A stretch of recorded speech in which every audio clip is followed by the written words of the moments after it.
Shalom. Ah, Nama saya Nyoman Trikusala Sutobagia.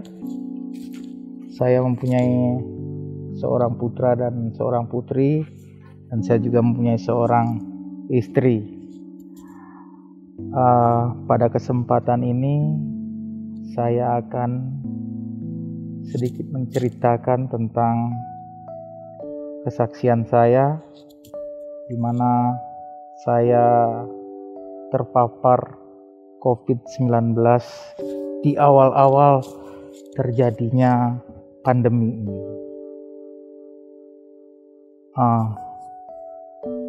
Pada waktu itu, seingat saya, September 11 September,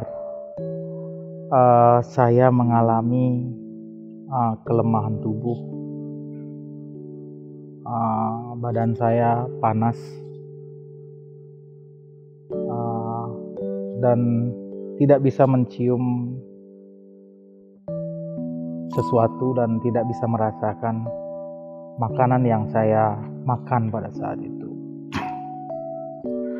Nah, karena itu di awal itu menimbulkan sangat-sangat kekhawatiran kepada diri saya pribadi pada waktu itu. Akhirnya pada waktu itu saya memutuskan untuk pergi ke dokter untuk mencoba mencari tahu apa penyebab dari itu semua. Dan waktu itu saya pergi ke Bali Mandara. Di sana saya dites, tapi hari pertama itu tidak bisa karena kuota waktu itu sudah penuh. Akhirnya saya didaftarkan untuk datang lagi di hari keduanya, di 2 hari kemudian, seingat saya. Dan akhirnya saya datang di hari yang sudah ditentukan, dan akhirnya saya dapat di swab dan hasilnya positif. Nah, pada waktu saya melihat hasil itu positif, ada rasa ketakutan yang luar biasa.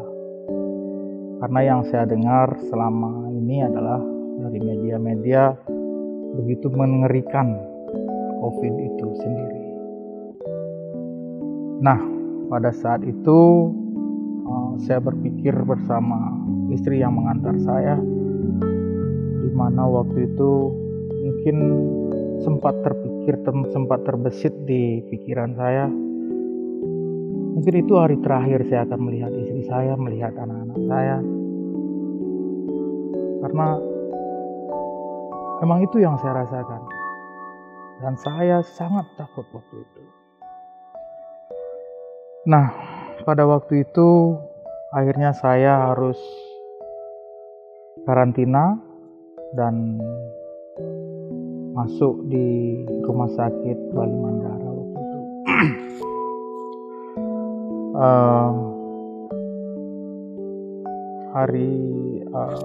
Hari pertama saya di sana, saya masih tidak bisa makan, tidak bisa merasakan penciuman, tidak bisa merasakan makanan, dan badan itu masih demam waktu itu. Nah, kebetulan di Bali Mandara itu saya ada di satu kamar yang ada dengan 3 pasien lainnya. Saya masuk ke dalam ke ruangan itu jam 12 malam. Nah, pada saat saya masuk, saya melihat teman wanita kami yang satu kamar dengan kami waktu itu mengalami sesak yang luar biasa, sehingga harus dibantu dengan alat bantu pernapasan waktu itu. Itu membuat saya tambah khawatir dan tambah ketakutan karena melihat rekan sekamar saya waktu itu begitu menderitanya.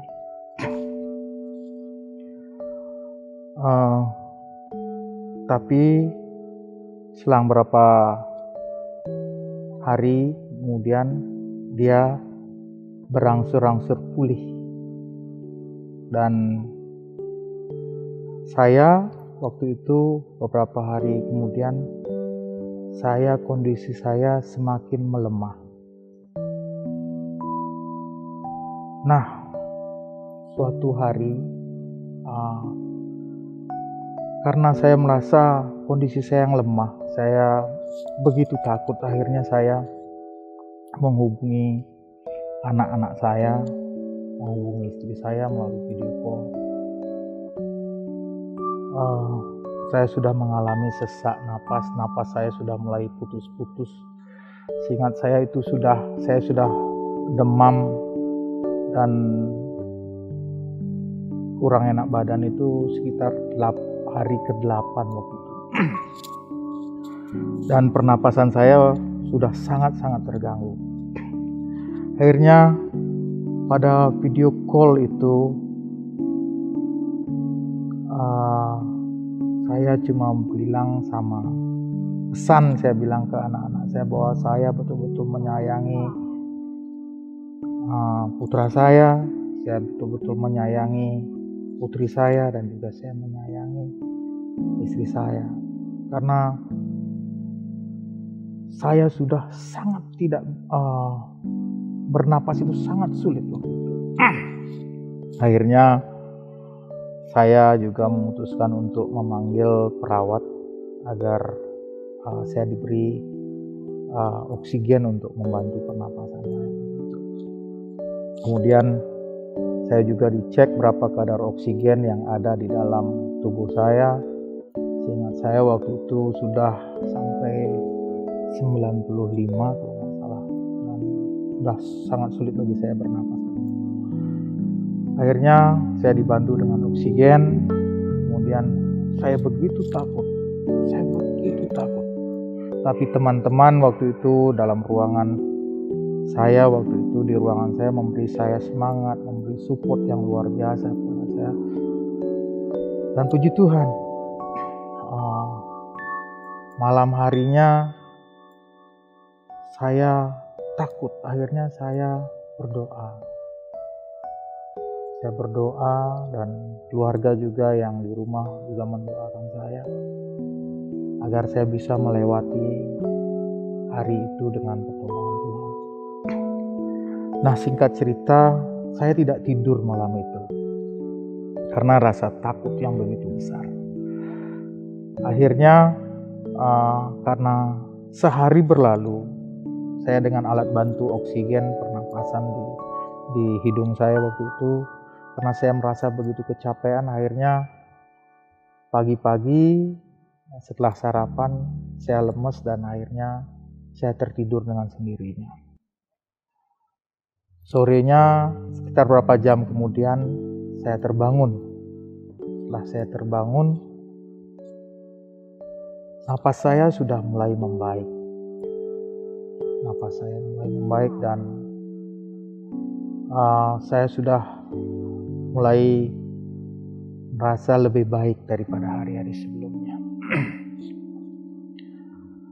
Akhirnya perawat datang menghampiri saya, menanyakan saya bagaimana keadaan saya. Saya bilang bahwa pernapasan saya lebih baik dan akhirnya alat bantu oksigen harus dicabut dari hidung saya waktu itu. Dan puji Tuhan, keadaan saya lebih membaik.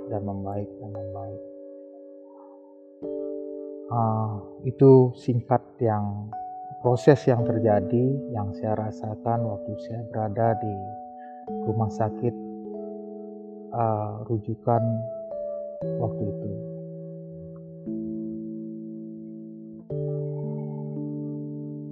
Intinya dari apa yang saya paparkan tadi, bahwa COVID itu benar-benar ada. Tapi ingat Bapak Ibu semuanya dan rekan-rekan, ikuti protokol-protokol yang dianjurkan oleh pemerintah, dan jangan memiliki ketakutan yang berlebihan.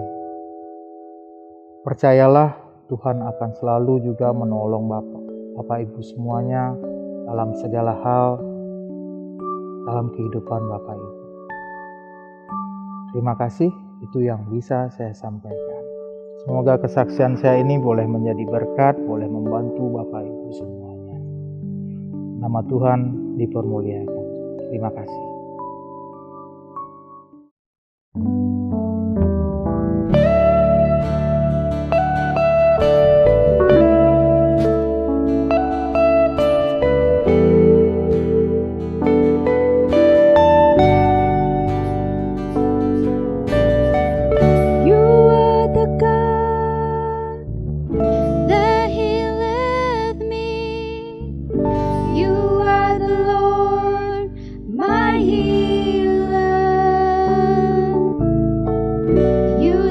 Your word and you healed my disease. You are the God, my healer. Oh, you are the God that healed me. You are the Lord, my healer. You sent your word and you healed my disease. You are the God, my healer.